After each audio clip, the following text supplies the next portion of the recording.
वदन्ति तत्विदस्तत्त्वं जज्ञानमयद्वयम् ब्रह्मेति परमात्मेति भगवाननिति शब्दयते। वासुदेव परवेदा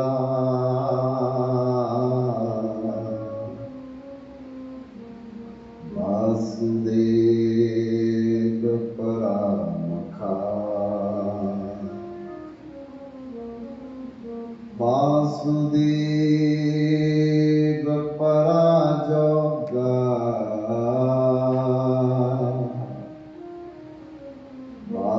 वासुदेव पराक्रिया वासुदेव परमज्ञानम्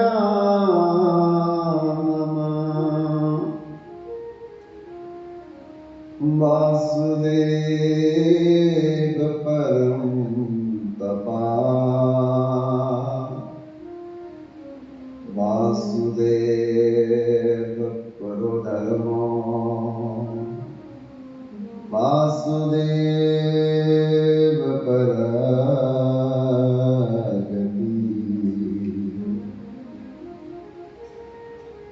श्री कृष्ण चैतन्य प्रभु नित्यानंद श्री अद्वैत गदाधर शिवसदि गौर भक्त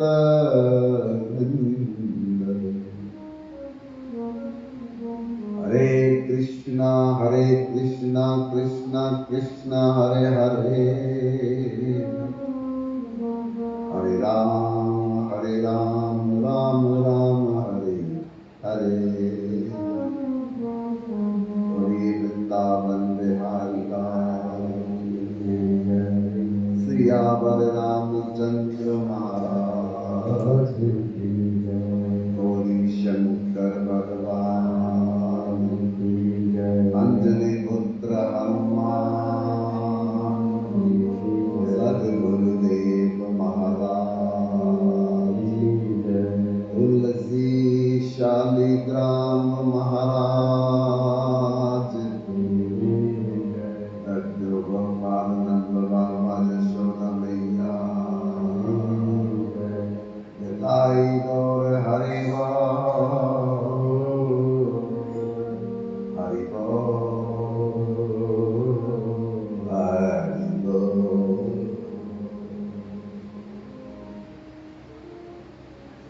कल हम चर्चा कर रहे थे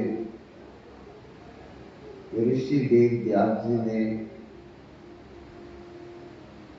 जीवों के कल्याण के लिए एक वेद के 4 हिस्से किए, इसलिए उनका नाम वेद व्यास हुआ। तब भी मन को संतुष्टि नहीं मिली, सोचने लगे मुझसे क्या कमी रह गई। तो फिर उन्होंने 6 शास्त्र लिखे आसान भाषा में, लेकिन 6 शास्त्र लिखने के बाद भी वो संतुष्ट नहीं हुए अपने लेखन पर। फिर उन्होंने 108 उपनिषद की रचना, तब भी मन शांत नहीं, कोई कमी रह जाती है।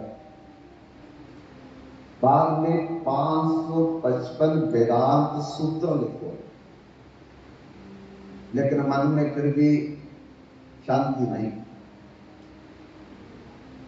1,00,000 श्लोक वाली महाभारत की रचना की, लेकिन व्यास जी खुश नहीं। तब 17 पुराण लिखे, फिर भी कोई कमी लग रही थी। तो क्या कमी है ये व्यास जी को पता नहीं चल रहा था, तो भगवान को याद करने लगे। अब भगवान तो हर जगह है, सोचेंगे कहाँ याद करना चाहिए, कहाँ उसकी सेवा करनी चाहिए, कहाँ ध्यान करना चाहिए। तो कहीं भी बैठ करके भगवान को याद किया जा सकता है, कहीं भी बैठ करके भगवान की मानसिक भावयुक्त सेवा की जा सकती है, क्योंकि हरि व्यापक सर्वत्र समाना, भगवान हर जगह बराबर रूप में विराजमान। हमारे रसोई घर में भी वही भगवान है, हमारे ड्राइंग रूम में भी वही भगवान है, हमारे पूजा रूम में भी वही भगवान। कम ज्यादा नहीं, कम ज्यादा तो हमारा भाव है, हमारी सोच है। भगवान बराबर, वृंदावन में भी वही भगवान है और आपके नूरपुर में भी वही भगवान है, लेकिन दिखते क्यों नहीं, दर्शन क्यों नहीं होता? तो वो इसलिए दर्शन नहीं होता कि प्रेम से प्रकट हो ही न जाना। भगवान कहते कि प्रेम से मैं प्रकट होता। जैसे बिजली की तार में करंट जा रही है लेकिन दिखती नहीं, सारे हाल में हवा है पर अनुभव नहीं हो रहा। सभी लकड़ियों में आग रहती है पर हर लकड़ी पर भोजन नहीं बनाया जा सकता। भोजन वही बनेगा जहां लकड़ी को जलाया जाए। हवा का वही अनुभव होगा जहां पंखा या कूलर लगाया जाएगा।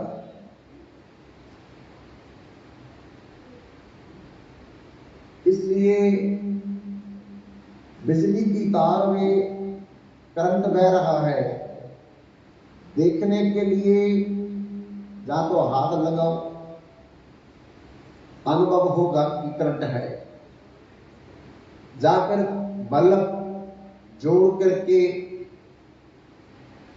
अगर वो जल गया तो पता चलेगा कि करंट है, नहीं जगेगा तो अनुभव होगा कि करंट नहीं। इसी तरह यर्रे जर्रे में जाती भगवान की किसी सोच वाली आंख ने पहचान। रब तेथों दूर नहीं पर तेरी अख विच देखने वाला नूर नहीं।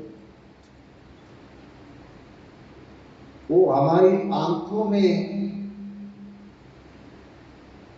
जब चिन्मयता आ जाएगी, दिव्यता आ जाएगी, नूर आ जाएगा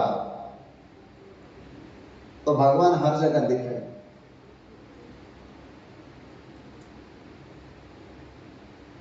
हिरण्यकशिपु ने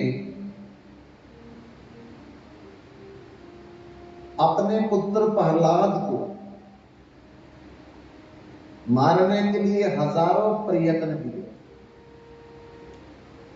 क्यों? क्योंकि हिरण्यकशिपु भगवान नारायण को अपना शत्रु मानता था। क्यों शत्रु मानता था? कि भगवान नारायण ने हिरण्यकशिपु के छोटे भाई हिरण्याक्ष को मार डाला। क्यों मार डाला था?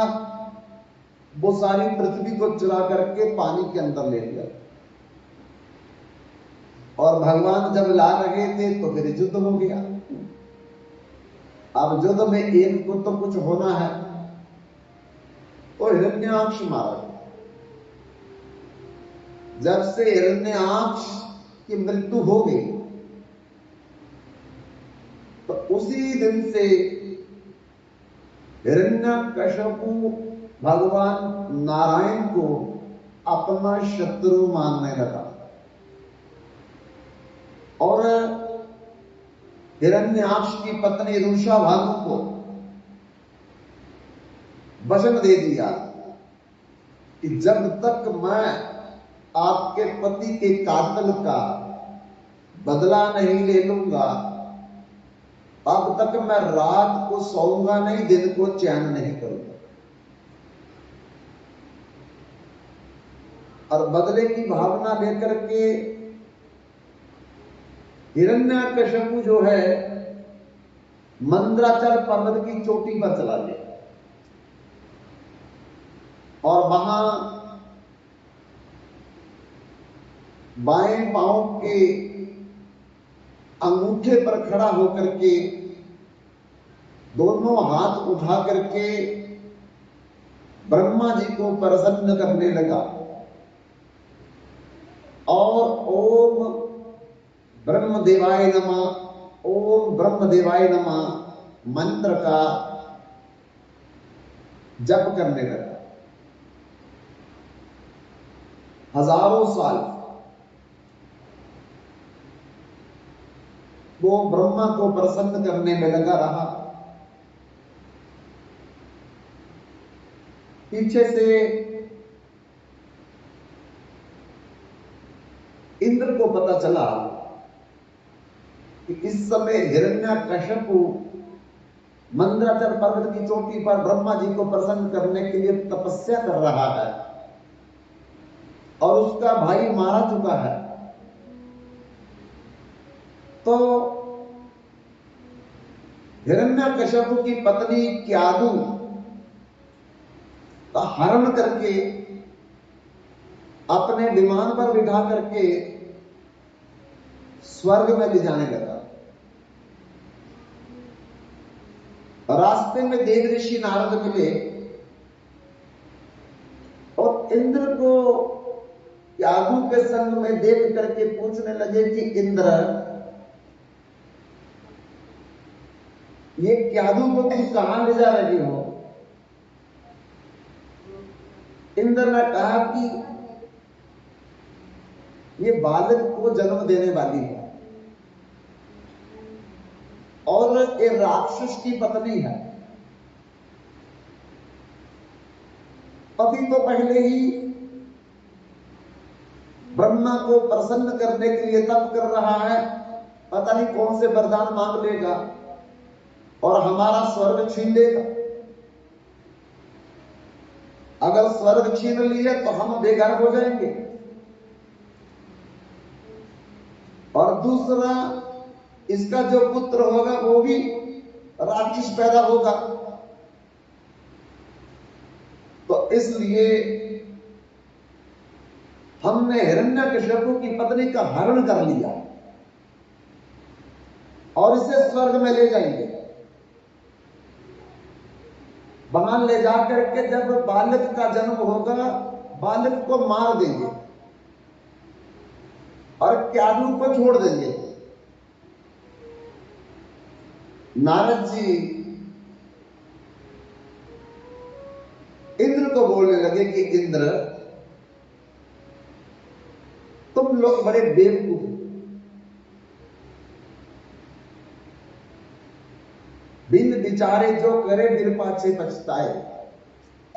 काम अपना वह बिगाड़े, जग में कोई हंसाए। तुम सोचते नहीं हो, विचार नहीं करते हो कि परिणाम क्या होने वाला है। बिना कान बंद किए आप लोग क्रिया में लग जाते हैं। अरे इसके घर में जो जन्म लेने वाला है वो परम भागवत, परम भक्त, भगवान का पार्षद आएगा और उसी के कारण तो भगवान का अवतार होने वाला है। नारायण आने वाले हैं, और जो नारायण अवतार लेकर के हिरण्यकश्यप का भी वध करेंगे। इंद्र ने कहा, अच्छा, मैं तो बड़ा अनर्थ करने जा रहा था, जिसके कारण भगवान का अवतार होने वाला है, मैं उसी का ही वध करने जा रहा था। तो बोलो देव ऋषि नारद, मैं क्या करूं? नारद जी ने कहा कि जब तक हिरण्यकश्यप को तप करके वापस ना आ जावे अपने राजधानी में, तब तक क्या दूं तो मेरे आश्रम में छोड़ दो। क्योंकि नारद जी ने सोचा, जन्म लेने वाला बालक परम भागवत है, पार्षद है भगवान का, तो भगवान के पार्षद की माता की हम सेवा करेंगे। माता तो ज्यादा पूजनीय है ना, जिसका पुत्र भगवान का भक्त होगा। इसलिए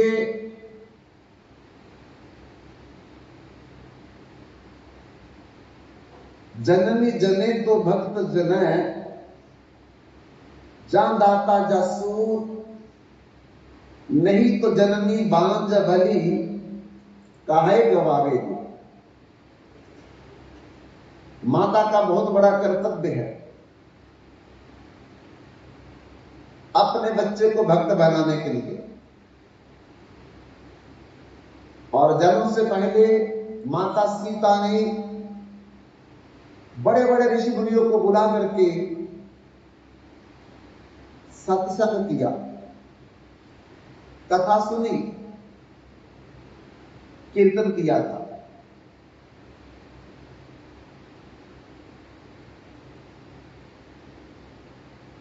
इसी प्रकार माताओं के लिए शिक्षा है।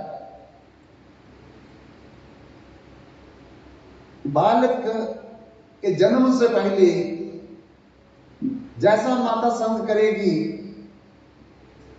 वैसा बच्चे पर रंग चढ़ेगा।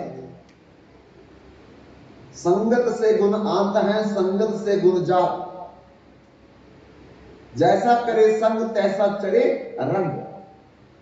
संग संजायते कामा, कामा का क्रोधो भी जायते, क्रोधात भवति समोहा, समोहात स्मृति की भ्रमा, स्मृति वर्षात बुद्धिनाशो, बुद्धिनाशात ब्रह्मच्छति। संग के प्रभाव से बड़े बड़े चोर बन जाते हैं, डाकू बन जाते हैं, ठग बन जाते हैं, और संगत के प्रभाव से बड़े बड़े महापुरुष बन जाते हैं, महात्मा बन जाते हैं। इसलिए संगत का असर बहुत रहता है। तो हम लोगों को विचार करना चाहिए कि कैसी संगत करें जिससे हमारा मन भगवान में लग जाए, और लगा हुआ भगवान में मन हमको सुख देगा, शांति देगा, आनंद देगा। रामायण में लिखा, पुत्रवती जुवती जग सोई। किसको पुत्रवती माता बोला? पुत्रवती जुवती जग सोई, रघुपति भगत जासु सुत हुई। जिसका पुत्र भक्त है, माता का सर ऊंचा हो जाता है, देवता लोग प्रणाम करते हैं उस माता को, भगवान भी उस माता की परिक्रमा करते हैं। जब कृष्ण का कंस के कारागार में जन्म होने वाला था, तो सब देवता आकर के देवकी की परिक्रमा कर जाते थे। सब सूत्र पढ़ जाते थे, क्योंकि देवताओं को पता था कि अब देवकी माता के गर्भ में भगवान आने वाले हैं। इसलिए बंधुओं, नारद जी ने यही सोच करके इंद्र से कहा कि जब तक क्यादु के पति हिरण्यकश्यप मंदराचल पर्वत पर तप करके वापस न आ जावे, तब तक ये क्यादु मेरे आश्रम में रहे।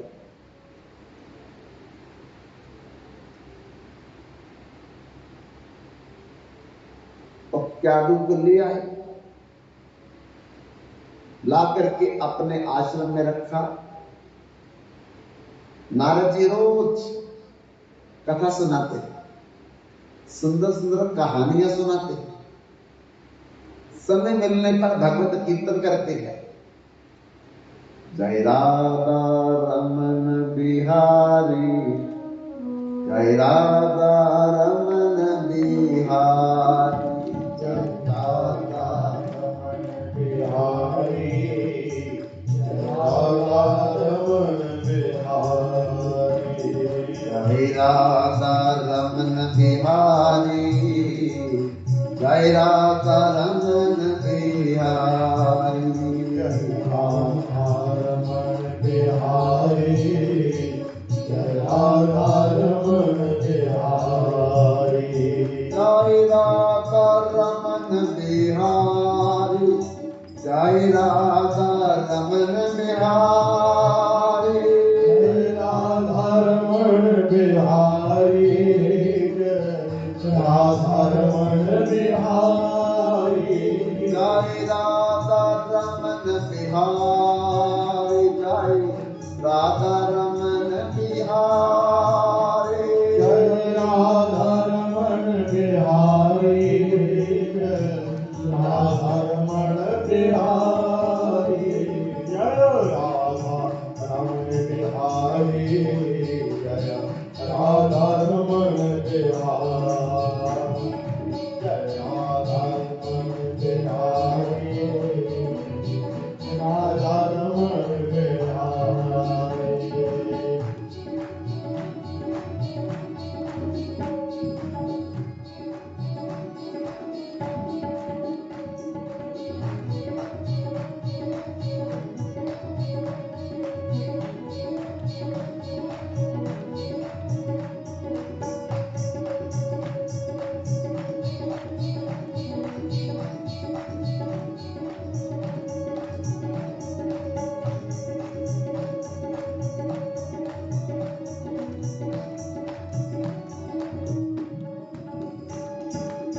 लोट लोट दधि माखन खायो, ग्वाल पाल संग गैया चरायो, लोट लोट नहीं माखन खायो, ग्वाल बाल संग गैया चरायो, लोट लोट दधि माखन खायो, ग्वाल पाल संग गैया चरायो, लोट लोट नहीं माखन खायो, ग्वाल बाल संग गैया चरायो, ऐसे माखन चोर मुरारी, जयो राधा रमन बिहारी, जयो राधा बिहारी, जय राधा रमन बिहारी।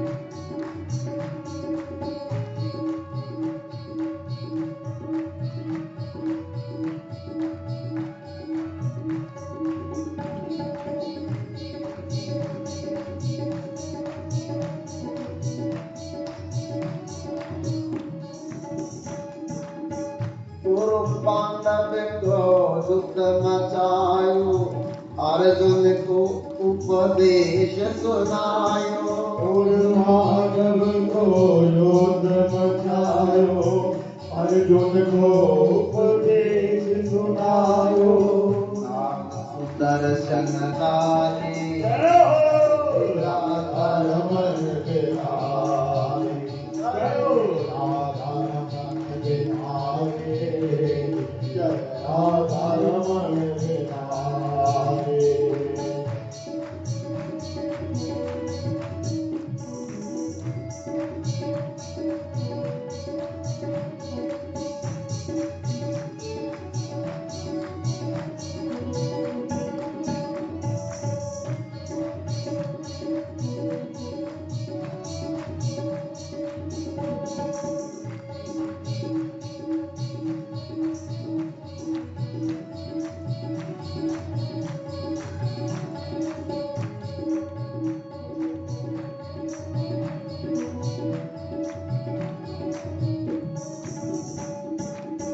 एक दिन मान तिंदर को मारो, नाके ऊपर गोवर्धन दारो। एक दिन मान तिंदर को मारो, नाके ऊपर गोवर्धन धारो, नाम करो गिरधारी, जय राधा रमन बिहारी, जय राधा रमन बिहारी, जय राधा रमन बिहारी, जय राधा रमन बिहारी, जय राधा रमन बिहारी। जय हो राधा रमन बिहारी, जय राधा रमन बिहारी,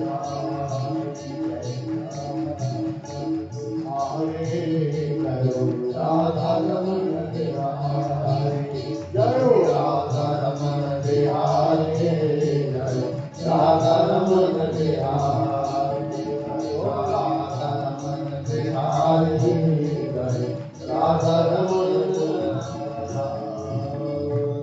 नारद जी त्यागु के सामने बैठ करके कभी भागवत का पाठ, कभी रामायण का पाठ, कभी महाभारत की कथा और कभी कभी कीर्तन करते थे। हमें भी मौका मिले तो कभी पाठ,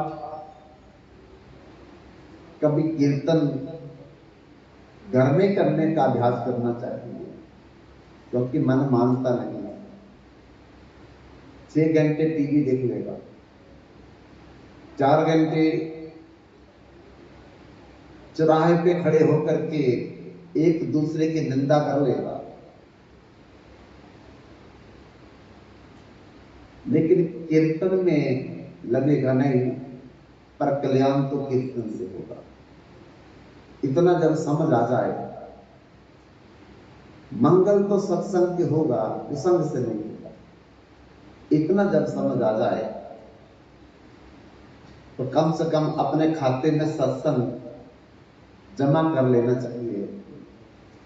कीर्तन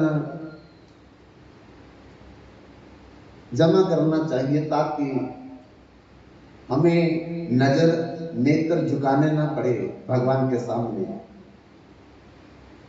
किसके लिए भेजा था, मैं क्या करके आया।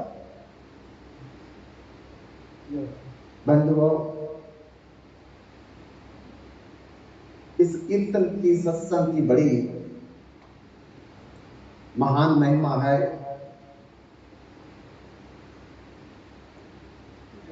एक सेठ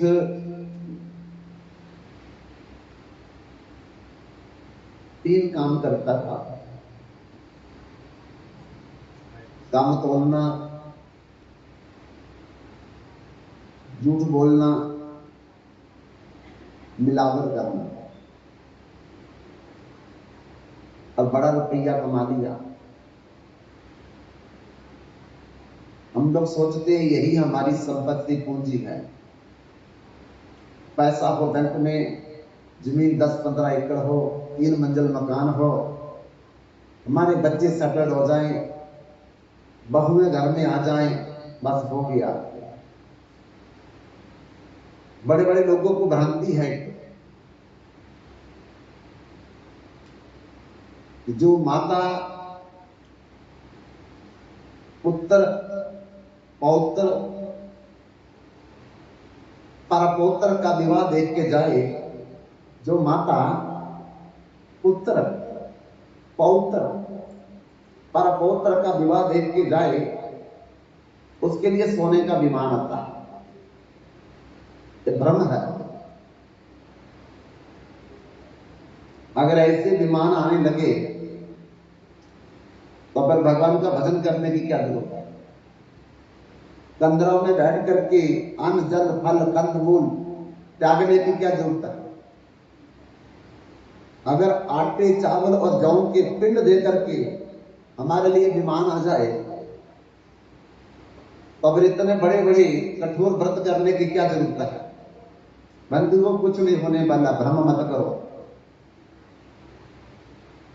भजने भज मंद अति मंदमती भजन बिना गति नहीं। जब तक भजन नहीं करेंगे कोई पार नहीं, कोई विमान नहीं आएगा।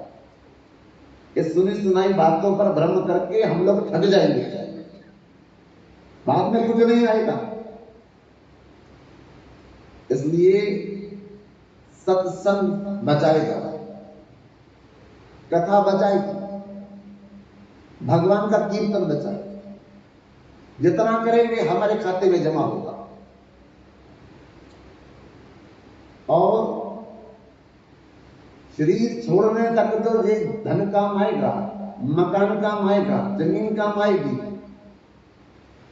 लेकिन जब ये शरीर छूट जाएगा तो आगे कौन सा मकान जाएगा? आगे कौन सा धन जाएगा? कौन सी साथ में जमीन जाएगी? जब अपना शरीर भी नहीं जाएगा, जो जन्म से ही हमको मिला, तो बाकी का तो सब बाद में मिला, तो वो कैसे जाएगा हमारे साथ? भ्रम मत करिए, ठगे जाएंगे। और जो हमको भ्रम में डाल रहे हैं वो खुद को धोखे में, हमको भी धोखे में डाल रहे हैं। आज तक दुनिया में बिना भजन किए कोई पार नहीं हुआ। इसलिए असली पिंड का मतलब है कि शरीर हमारा पिंड है। पिंड दान का मतलब है इस शरीर का दान करना। किसके लिए? भगवान की सेवा के लिए, सत्संग के लिए, कथा के लिए, कीर्तन के लिए। उसका मतलब है पिंड दान। आटे जौ और चावल के पिंड से हमारा पिंड का छुटकारा होने वाला नहीं है। इसलिए ध्यान रखना इस बात पे। हमको तो लोग देते हैं, लालच देते हैं, आपका सब कुछ बन जाएगा, उनके कुछ नहीं बना। जो बोल रहे हैं तो हमारा क्या बनेगा? इसलिए स्वर्ण की चोरी करे सुई का दान, डांगरिया चढ़ देखन लागे कब आपे विमान।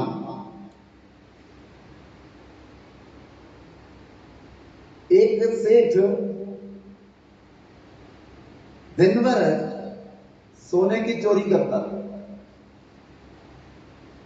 और शाम को एक सुई का दान करता था, वो भी लोहे की। और रोज छत पर जाकर के देखता था कि मेरे लिए विमान आया या नहीं आया।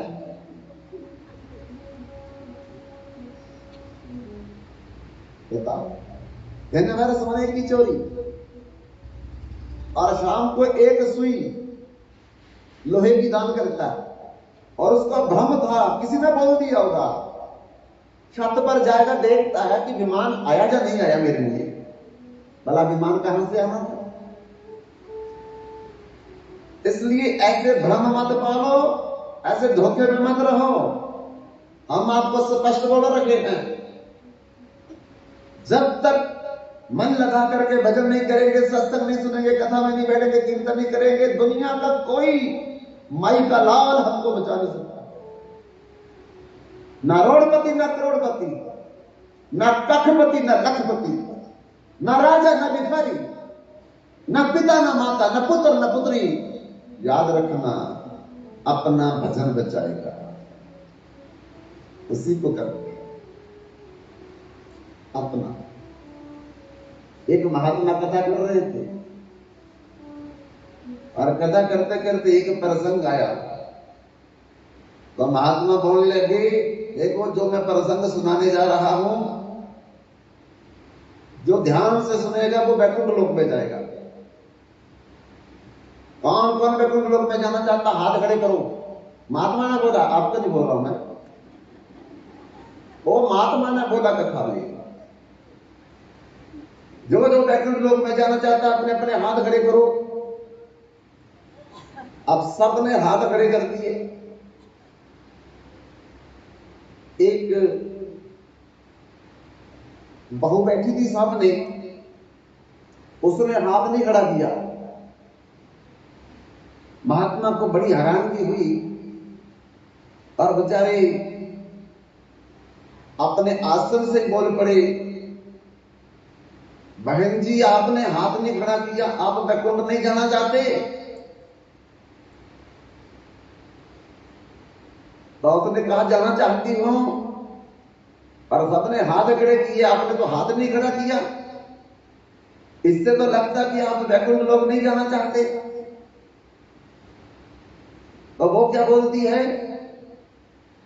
मेरे साथ मेरी सासू मां बैठी है, इसने हाथ खड़ा किया हुआ है। तो महात्मा जी कहते सासू तो अपने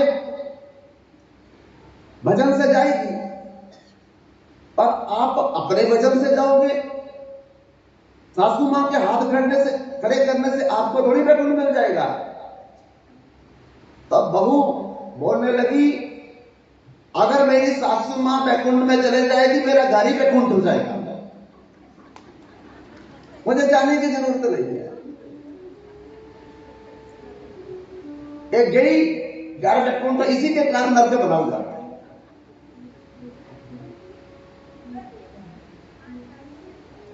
तो बंधुओं, वो सेठ जो था 3 काम करता था। पहला काम मिलावट, दूसरा काम कब तोड़ना, तीसरा काम झूठ बोलना। यही तो करते हम दिन रात, और क्या करते हैं हम दिन रात, सभी यही कर रहे हैं। झूठ भी बोलते हैं, बातों में मिलावट भी करते हैं, और कब भी तोड़ते हैं। कब तोड़ने का क्या मतलब है, कहते कुछ और है, बोलते कुछ और है।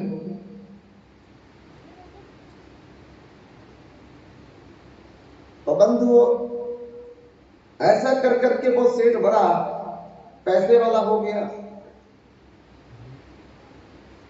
लेकिन एक बात याद रखना,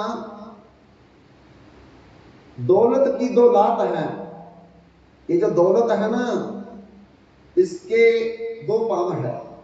दौलत की 2 लात है, तुलसी निश्चय कीन। पक्का जान लो इस बात को। आदत अंधा करता है, जब आता है तो आदमी अंधा हो जाता है, फिर उसको छोटे मोटे दिखाई नहीं देते।